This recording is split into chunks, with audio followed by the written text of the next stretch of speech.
चलिए आज के क्लास में हम लोग 1.3 चैप्टर के बारे में समझेंगे। 1.3 चैप्टर के बारे में समझने से पहले हम सब थोड़ा सा पीछे समझना जरूरी है। क्या? परिमेय संख्या के बारे में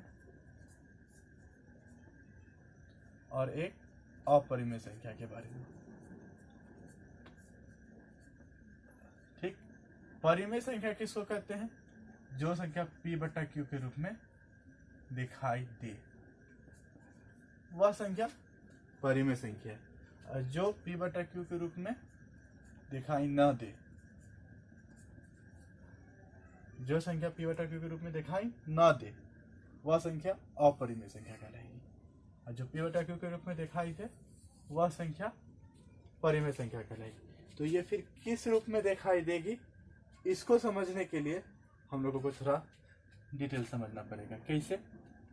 देखिए, हम लोग दुनिया में दो तरह के नंबर होते हैं। दुनिया में दो तरह के नंबर होते हैं। ठीक, एक तो होता है दशमलव वाला और एक होता है बिना दशमलव, विदाउट डेसिमल नंबर, बिना दशमलव वाला। दशमलव वाला और बिना दशमलव वाला, with decimal number, decimal number, without decimal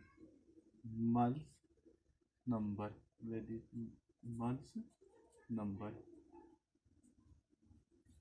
क्या है? पहले बिना जैसे 1 2 3, इसमें नेगेटिव पॉजिटिव दोनों हो सकता है, जैसे -3 -2 -1 0 1 2 3। तो ये क्या है? Negative decimal.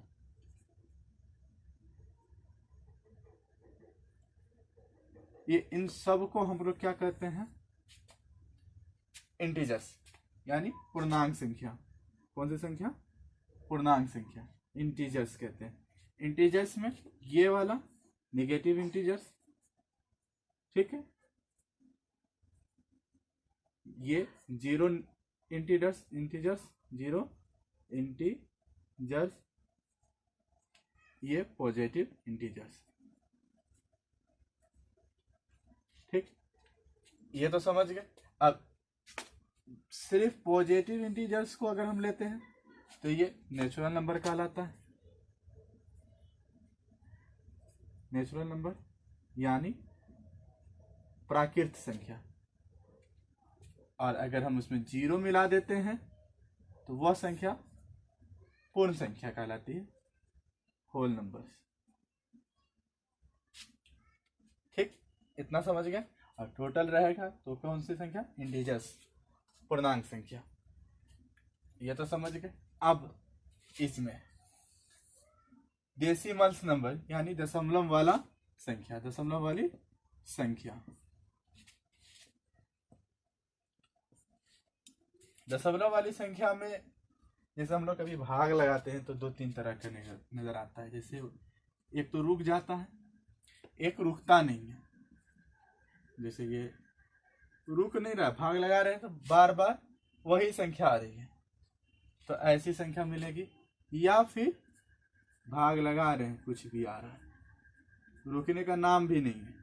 दोनों रुकने का नाम नहीं है, लेकिन एक संख्या बार बार रिपीट हो रही है और एक संख्या बार बार क्या आ रही है, इसकी कोई गारंटी नहीं।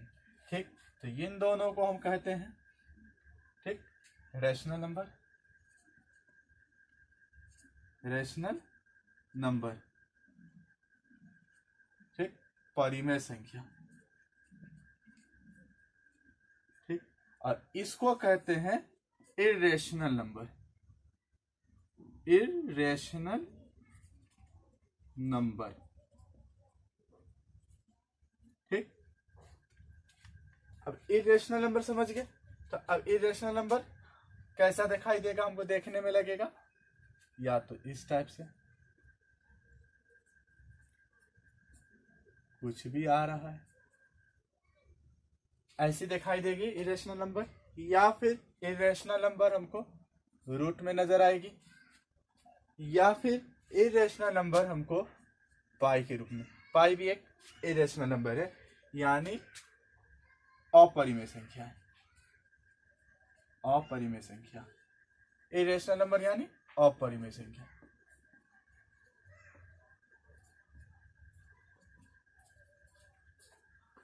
अपरिमेय संख्या है।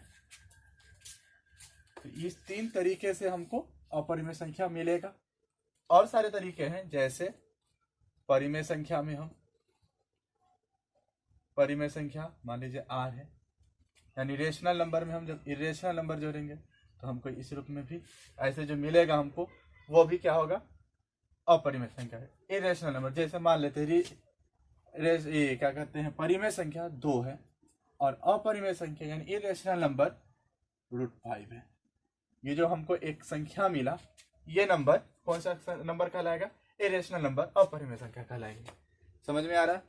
इसके और सारे टाइप है। इस जैसे रेशनल नंबर में अगर इरेशनल नंबर घटाएंगे, जैसे 2 - √5, ये भी जो मिला हमको, ये भी क्या होगा, अपरिमेय संख्या होगी।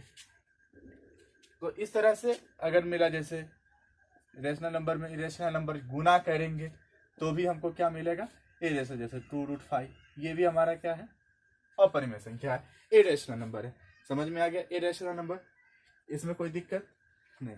तो अब हम लोगों को जो पढ़ना है, इतना में किसी को कोई दिक्कत तो नहीं है, इसको नोट कर लीजिए।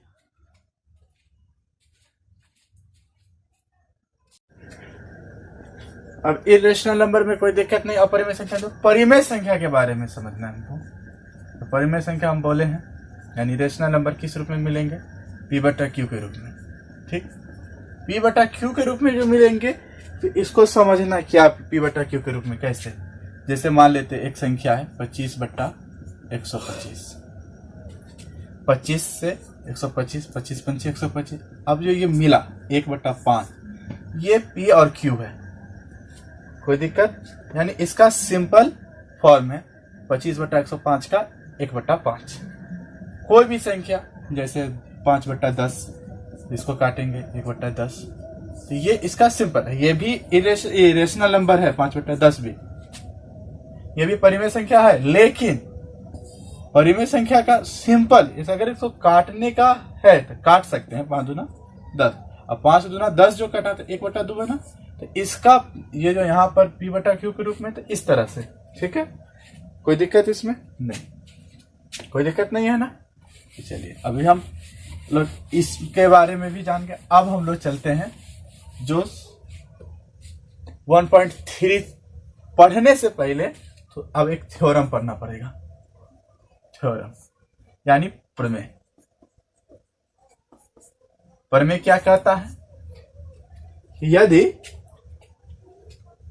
कोई संख्या एक अभाज्य है, कोई भी संख्या एक अभाज्य संख्या, ए मान लेते एक अभाज्य संख्या है, एक अभाज्य संख्या है, तो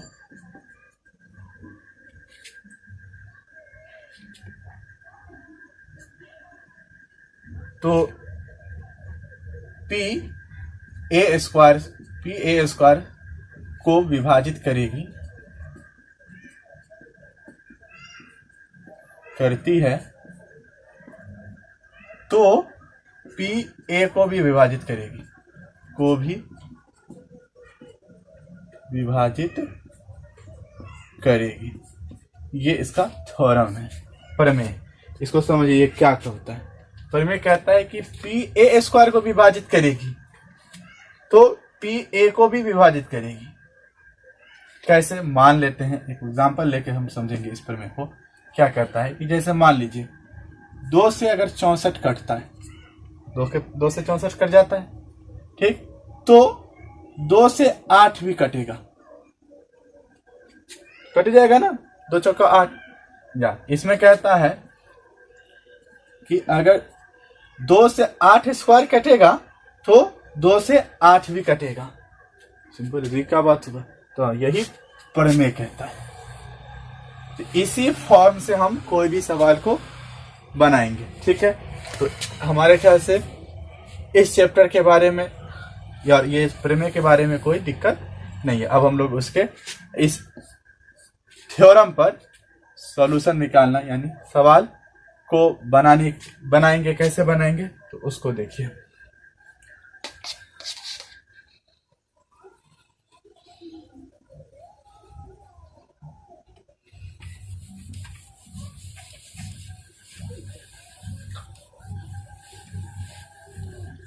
जैसे मान लेते हैं एक सवाल ले लेते हैं, √2 एक अपरिमेय संख्या है।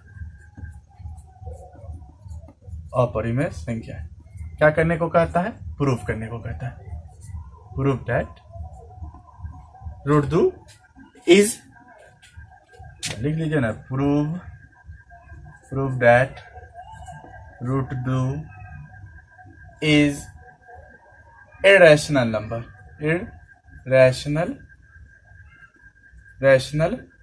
number, irrational number।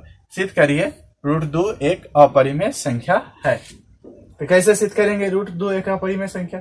इसके फॉर्म है, इसको समझना बहुत ही आसान है और थोड़ा सा प्रॉब्लम भी होता है। तो उसको समझने के लिए जरा ध्यान से देखिएगा। कोई भी अगर इस फॉर्म से बनाएंगे तो बहुत सारे इरेशनल नंबर को प्रूव कर सकते हैं। कैसे बना सकते हैं तो देखिए, जैसे पहले माना √2 एक,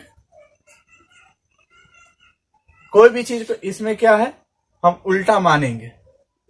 हमको साबित क्या करना है? अपरिमेय संख्या, तो हम मानेंगे क्या? परिमेय संख्या। तो हम लोग जानते हैं परिमेय संख्या। अब जब परिमेय संख्या है तो हम परिमेय संख्या को किस रूप में दिखा सकते हैं?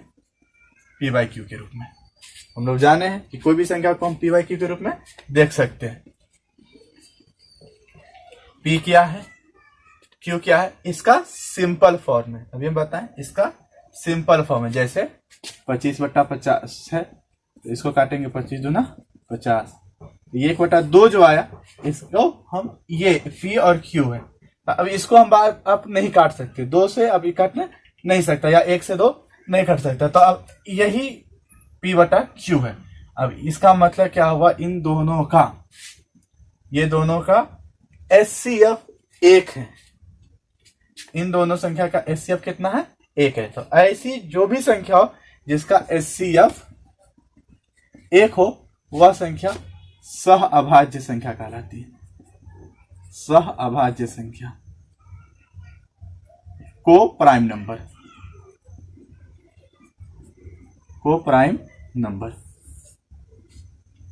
तो अब यहां पे लिखेंगे p और q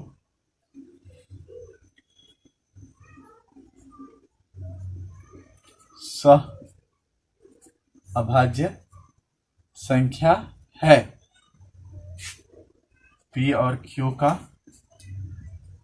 HCF 1 है। समझ गए इतना? अब इसके बाद जब ये ऐसा है तो इसको हम क्या करें? क्रॉस मल्टीप्लाई करें, क्रॉस गुना करेंगे। तो √2 के नीचे 1 हो सकता है, तो √2 को q से गुना होगा तो √2q होगा। √2q बराबर 1 को p से तो 1p होगा। अब इसको हम वर्ग करते हैं। वर्ग करने पर, वर्ग करेंगे तो क्या होगा? रूट हट जाएगा, 2q², 2p²। और इसके बाद क्या होगा? ये 2 नीचे जाएगा इसके। अब इसका मतलब क्या हुआ कि 2p² से विभाजित हो रहा है, तो 2p से विभाजित होगा। समझ गए? अब इतना समझ गए। इसका मतलब ये हुआ कि जब हम p में 2 से भाग लगाएंगे तो कुछ ना कुछ तो भागफल आएगा। तो मान लिए क्या आया? c आया। लिख लेते हैं सी, कुछ भी आ सकता है सी। ठीक, अब इसको क्या कर सकते हैं, P बराबर 2C, P बराबर 2C, समझ गए। अब इसका मान हम उठा करके इसमें रखते हैं, ये समीकरण लिखते हैं, putting the value of P in equation first.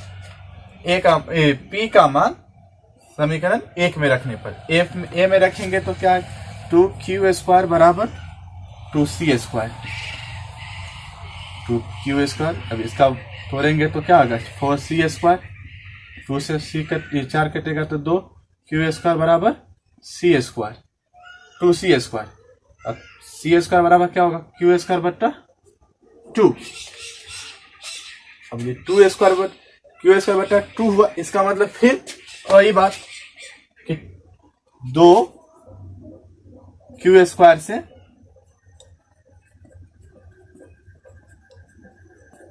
विभाजित हो रहा है, तो 2Q से विभाजित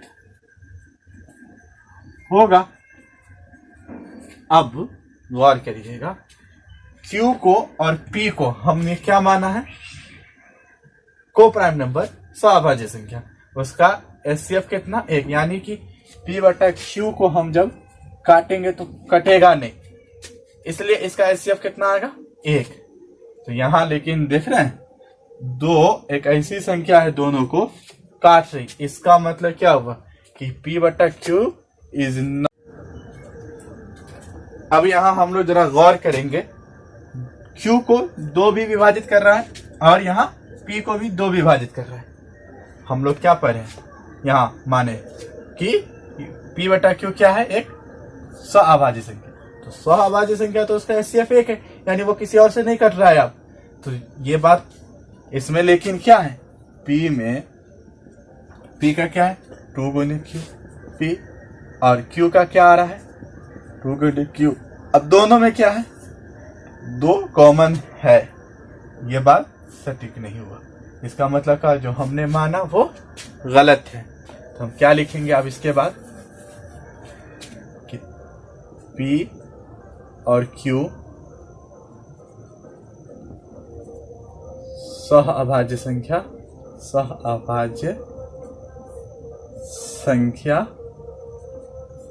नहीं है, क्योंकि 2 एक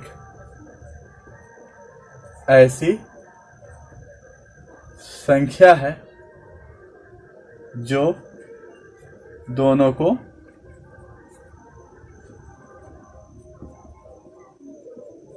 विभाजित करती है, अतः